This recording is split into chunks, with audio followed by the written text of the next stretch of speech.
আমরা শান্তিপ্রিয় মুসলমানেরা শান্তি চাই, যুদ্ধ চাই না।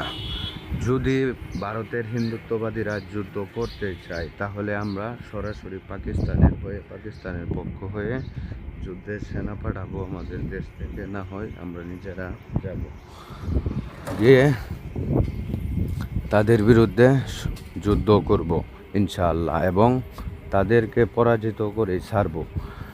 এই ইহুদি এর জাতি হিন্দুরা ইতিমধ্যেই মুসলমানদের প্রাণপ্রিয় শিক্ষা প্রতিষ্ঠান, ধর্মীয় শিক্ষা প্রতিষ্ঠান দারুল উলুম দেওবন্দকে 1 মাসের ভিতরে বন্ধ করার জন্য, খালি করে দেওয়ার জন্য সময় বেঁধে দিয়েছে। প্রিয় বন্ধুরা, এখনই সময় আছে, এখন এক হয়ে তাদের বিরুদ্ধে যুদ্ধ ঘোষণা গড়ে তুলুন।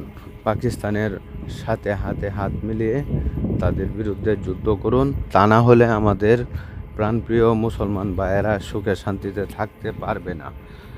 ভারত তাদের ইতিহাস ভুলে গেছে, কারণ মুসলমানরাই এই ভারতকে 700 বছর শাসন করেছিল। তখন হিন্দু মুসলমান এক ছিল, হিন্দু মুসলমানের মধ্যে কোনো দ্বন্দ্ব, হানাহানি,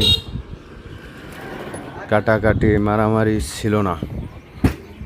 এই হিন্দুত্ববাদীরাই এসব শুরু করেছে, মুসলমান নিধনের জন্য মুসলমানের উপর জুলুম অত্যাচার শুরু করেছে। তাই আসুন সকলে মিলেমিশে এক হয়ে তাদের বিরুদ্ধে যুদ্ধ ঘোষণা করে তুলি।